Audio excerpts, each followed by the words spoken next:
ધોરણ 9 વિષય અંગ્રેજીમાં આપણે યુનિટ નંબર 5 રાણી કી વાવ એ અડધો પાઠ હતો, આજે પૂરો કરી દઈશું આપણે. તો આપણે રાણી કી વાવ સ્ટેપવેલ વિશે જોયું હતું. એ કોએ બંધાવેલી હતી? તો ક્વીન ઉદયમતીએ. બરાબર. કિંગદેવ ભીમદેવ એકની પત્ની, જે વિધવા એમની પત્ની હતી ઉદયમતીએ, એ રાણી કી વાવ બંધાવી હતી. આપણે આગળ જોઈશું હવે. ઇનફેક્ટ, હકીકતમાં, the vav is solely dedicated to Vishnu, કે આ વાવ ભગવાન વિષ્ણુને અર્પણ કરવામાં આવી છે. ડેડિકેટ એટલે અર્પણ કરવું. કોને અર્પણ કરવામાં આવી છે? તો ભગવાન વિષ્ણુને અર્પણ કરવામાં આવી છે. One can find Vishnu in different shapes and postures, કે તમે વિષ્ણુના વિવિધ રૂપ અને મુદ્રાઓ જોઈ શકો છો. વિષ્ણુના અલગ અલગ શેપ, તેના આકાર, અને પોસ્ચર્સ એટલે મુદ્રાઓ તમે જોઈ શકો છો. After Vishnu, next important statue ease of Parvati, કે વિષ્ણુ બાદ, વિષ્ણુ પછીની જે બીજી મહત્ત્વની મૂર્તિ છે તે પાર્વતીની છે. પહેલી મહત્ત્વની મૂર્તિ આપણે કઈ જોઈ? તો વિષ્ણુના અલગ અલગ આકાર અને મુદ્રાઓ જોઈ શકો છો. અને ત્યારબાદ આપણે એના પછીની જે ઇમ્પોર્ટન્ટ મૂર્તિ છે પાર્વતીની મૂર્તિ છે. બરાબર. સ્ટેચ્યુ એટલે મૂર્તિ. નિયરલી લગભગ 15 galleries have the sculptures of Parvati, કે લગભગ 15 ગેલેરીમાં પાર્વતીની શિલ્પકૃતિઓ છે. કેટલી ગેલેરીમાં પાર્વતીની મૂર્તિઓ શિલ્પકૃતિઓ છે? તો 15 ગેલેરીમાં. 12 statue of goddesses Gauri together at the same place are rarely found anywhere, કે ગૌરી માતાની 12 મૂર્તિઓ એક સાથે એક જ સ્થળે મોટે ભાગ્યે જ જોવા મળે છે. ગૌરીની કેટલી મૂર્તિઓ? તો 12 મૂર્તિઓ એક સાથે એક જ જગ્યાએ કોઈક ભાગ્યે જ તમને જોવા મળી શકે. બરાબર.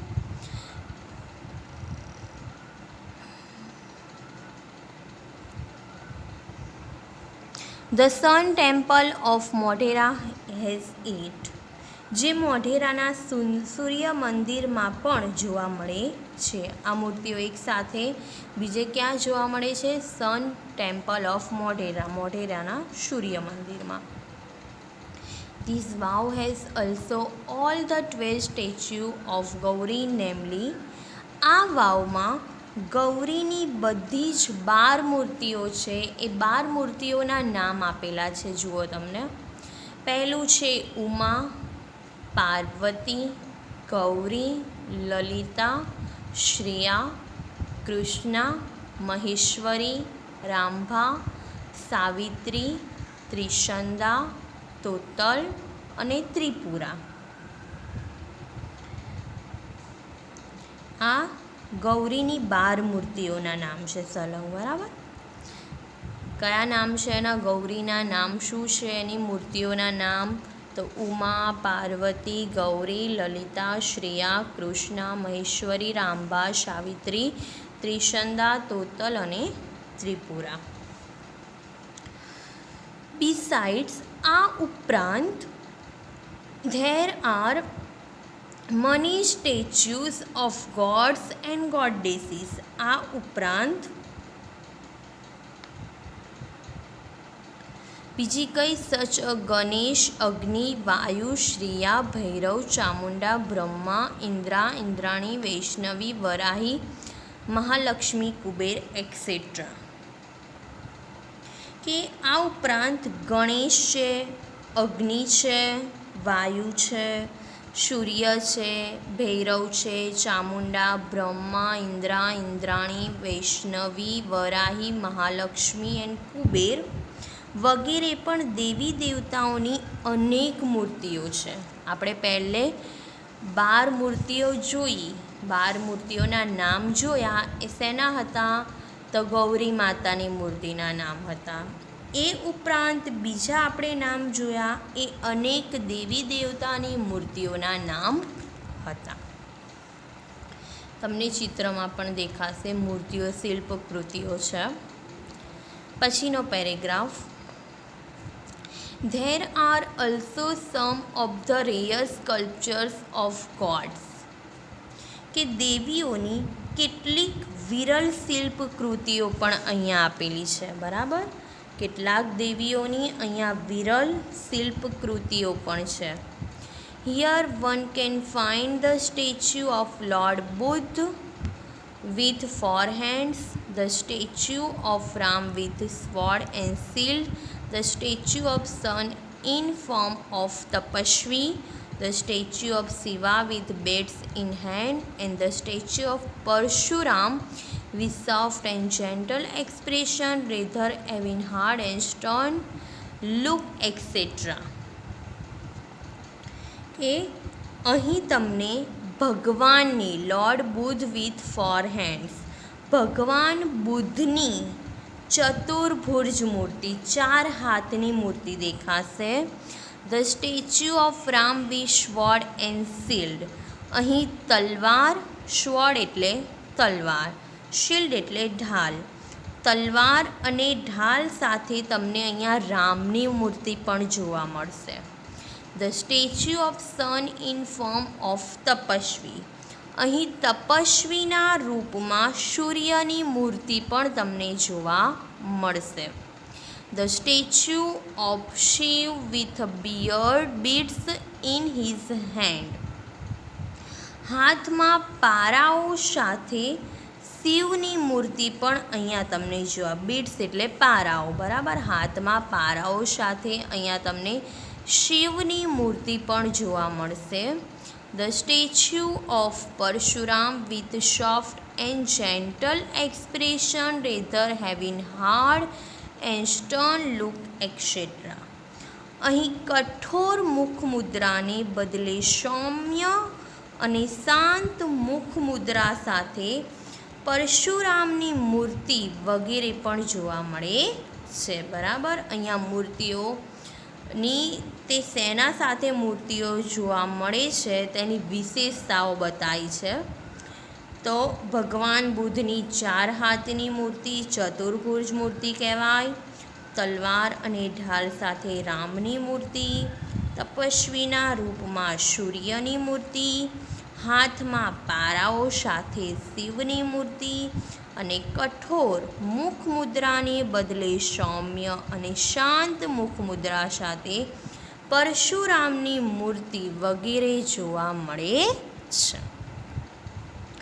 Some of the sculptures display contemporary lifestyle, folktales, animals and human instincts, etc. કે અમુક શિલ્પકૃતિઓ સમકાલીન જીવનશૈલી, કન્ટેમ્પોરારી લાઈફસ્ટાઈલ, કન્ટેમ્પોરારી એટલે સમકાલીન, સમકાલીન જીવનશૈલી, ફોક ટેલ્સ એટલે લોકકથાઓ, એનિમલ્સ એટલે પ્રાણી, એન્ડ હ્યુમન ઇન્સિસ્ટ એટલે માનવ સ્વભાવ વગેરે દર્શાવે છે. બરાબર, અમુક શિલ્પકૃતિઓ છે એ શેના આધારે બનાવે છે, શું દર્શાવે છે? તો સમકાલીન એમની જીવનશૈલી કેવી છે એના આધારિત મૂર્તિઓ બનાવે છે, અથવા લોકકથા, પ્રાણી, માનવ સ્વભાવ વગેરે દર્શાવે છે. They reveal artistic vision and unique imagination of the sculpture. તે શિલ્પકૃતિઓ શિલ્પીઓની કલાદ્રષ્ટિ અને અનન્ય કલ્પના દ્રષ્ટિ પણ પ્રગટ કરે છે. There are nearly 300 statue of Apsara. અહીં અપ્સરાઓની આશરે 300 મૂર્તિઓ જોવા મળે છે. અપ્સરાની કેટલી મૂર્તિઓ જોવા મળે છે? તો 300 મૂર્તિઓ અપ્સરાની જોવા મળે છે. The sculptors presented a vast range of emotions and feelings on the faces of the apsaras. શિલ્પીઓએ અપ્સરાઓના મોં પર મનોભાવ અને સંવેદનાનો વિશાળ ફલક દર્શાવ્યો છે. બરાબર, કે આ જે અપ્સરાઓની મૂર્તિ છે એમાં જે શિલ્પીઓએ એનો મોં પર મનોભાવ છે અને સંવેદના પણ દર્શાવેલી બતાવેલી છે.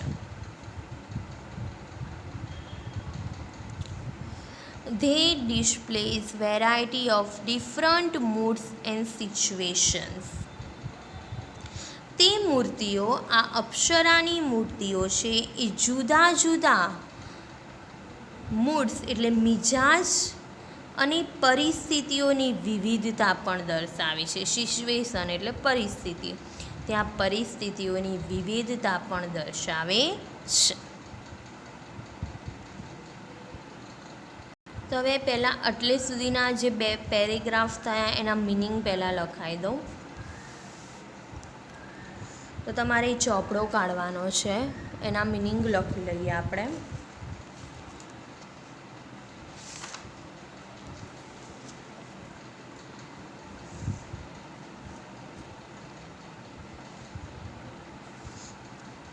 પહેલો લખીશું, 3 લીટી તમને જેમ છોડાવું છું એમ છોડવાની છે અને સ્પેલિંગ મિસ્ટેક કર્યા વગર લખતું જવાનું છે. પહેલું લખીશું ઇન્ફેક્ટ, INFACT. ઇન્ફેક્ટ એટલે હકીકતમાં. સોલલી, SOLELY. સોલલી એટલે ખાસ અથવા ફક્ત. To dedicate, TO2 DEDICATE. To dedicate એટલે અર્પણ કરવું, પ્રસ્તુત કરવું.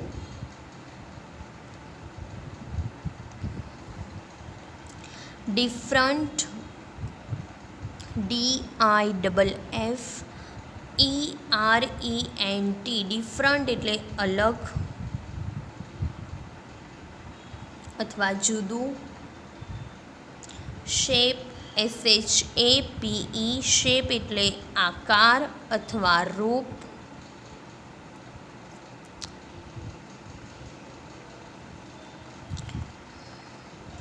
Posture, POSTURE.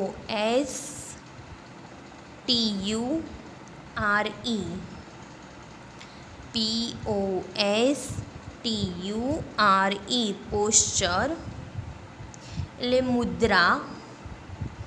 જો પોસ્ચર્સ લખો, S લખો પાછળ, તો મુદ્રાઓ.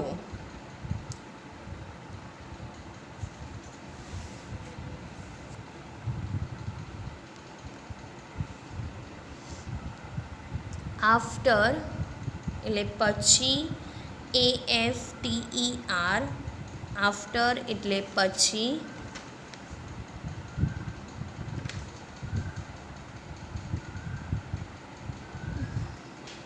Important, IMPORTANT. ઇમ્પોર્ટન્ટ એટલે મહત્ત્વ.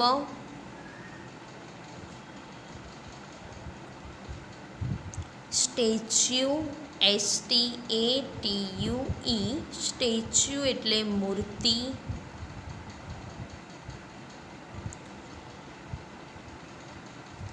Nearly, NEARLY. નિયરલી એટલે લગભગ.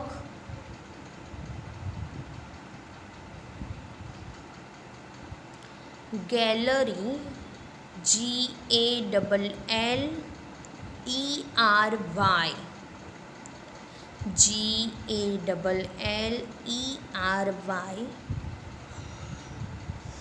ગેલેરી એટલે પરસાળ અથવા બાલ્કની. પરસાળ અથવા બાલ્કની.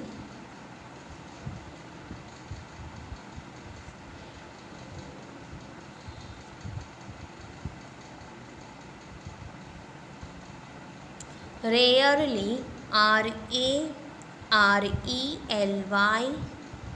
રેયરલી એટલે ભાગ્યે જ. સન SUN. સન એટલે સૂર્ય. Temple TEMPLE. ટેમ્પલ એટલે મંદિર.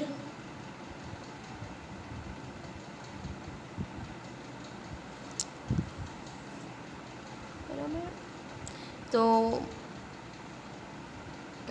આ પેરેગ્રાફના પૂરા થયા પછીના પેરેગ્રાફના મિનિંગ જોઈએ આપણે.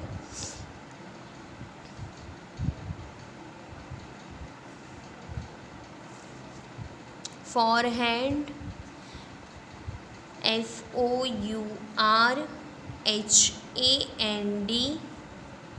ફોરહેન્ડ એટલે ચાર હાથ અથવા ચતુર્ભુજ.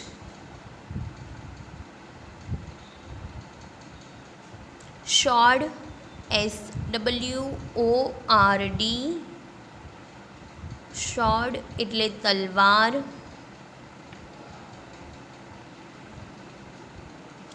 Shield SHIELD. શિલ્ડ એટલે ઢાલ.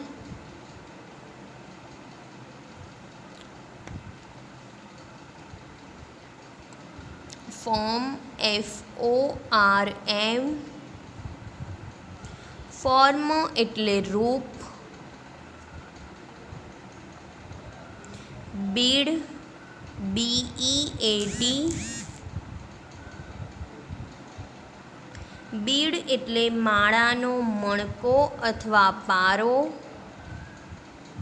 માળાનો મણકો અથવા પારો.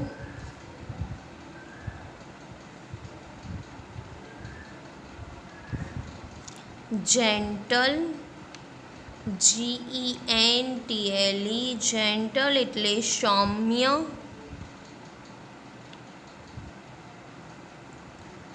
Expression EXPRESSION. એક્સપ્રેશન એટલે મોઢાનો ભાવ અથવા મુખ મુદ્રા. મોઢાનો ભાવ અથવા મુખ મુદ્રા. Stern STERN. સ્ટર્ન એટલે કઠોર.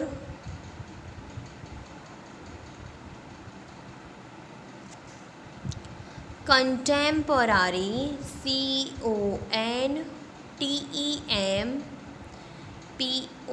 CONTEMPORARY.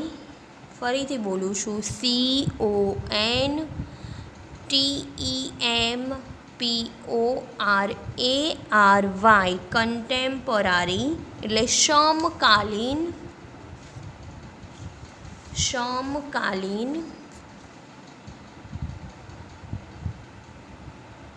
ત્યારબાદ લાઇફસ્ટાઇલ LIFESTYLE.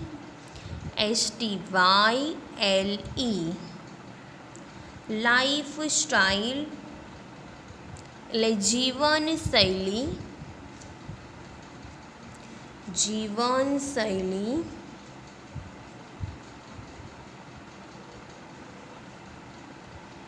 એના પછી ફોકટેલ FOLKTALE.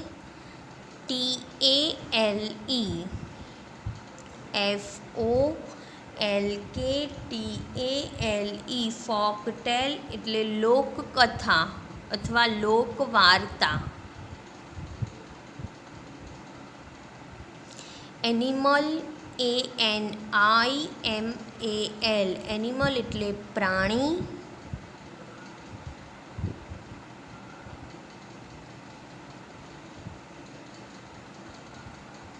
Human insist, HUMAN, human insists, INST, human insist એટલે માનવ સ્વભાવ અથવા માનવ વૃત્તિ.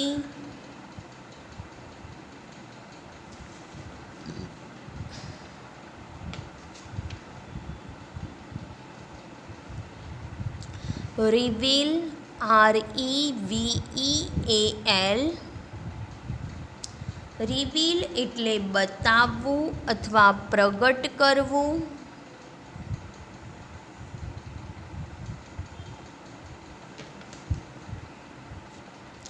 વિઝન, VISION, વિઝન એટલે દ્રષ્ટિ.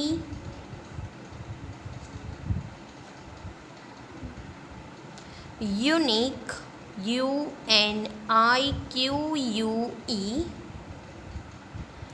યુનિક એટલે અદ્વિતીય.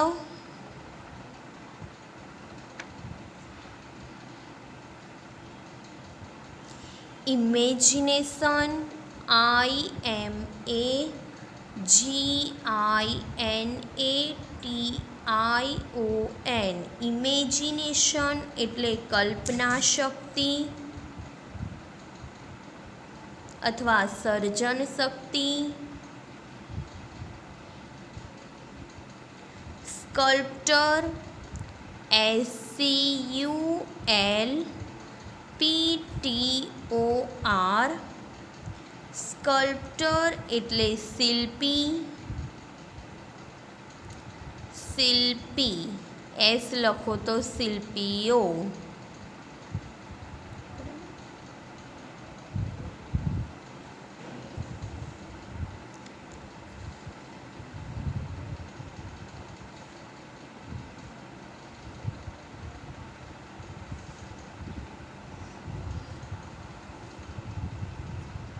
પછી પ્રેઝન્ટ, PRESENT, પ્રેઝન્ટ એટલે રજૂ કરવું.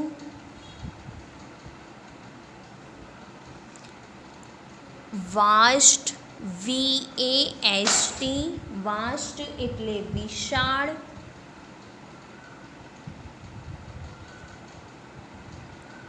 રેન્જ, RANGE, રેન્જ એટલે ફલક.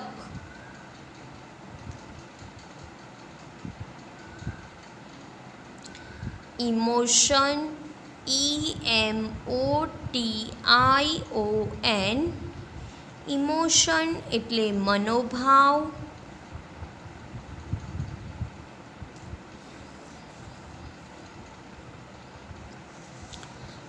Variety, VARIETY,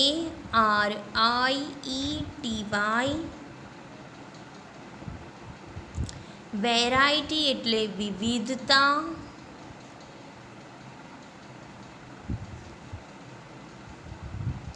mood, MOOD, mood એટલે મિજાજ અથવા મનની સ્થિતિ.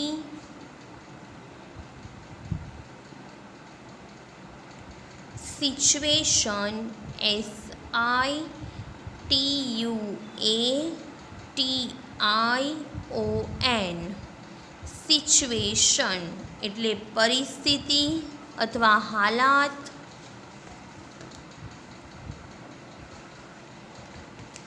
તો વિદ્યાર્થી મિત્રો, આપણે આ પાઠ અહીં સુધી રાખીએ. 2 પેરેગ્રાફ રહેશે, એ પછી નેક્સ્ટ ટાઈમ ચલાવીશું.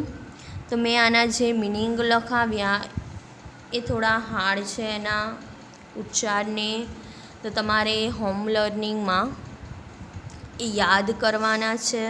આગળ બી મેં લખાયેલા છે આ પાઠના, એ પણ યાદ કરવાના છે, કેમ કે સ્પેલિંગ મિસ્ટેક થાય એના એક્ઝામમાં. આ પાઠના મિનિંગ જ તમને હાર્ડ પડશે, એટલે 3 વખત લખીને યાદ કરવાના છે તમારે. આગળના ના લખ્યા હોય તો એ પણ લખીને યાદ કરી નાખજો. અને આજે પણ જે 2 પેરેગ્રાફના મેં તમને લખાયા છે એને પણ 3 વાર લખીને યાદ કરવાના છે. એના પછીના જે પેરેગ્રાફ છે એ નેક્સ્ટ ટાઈમ ચલાવીશું. બરાબર.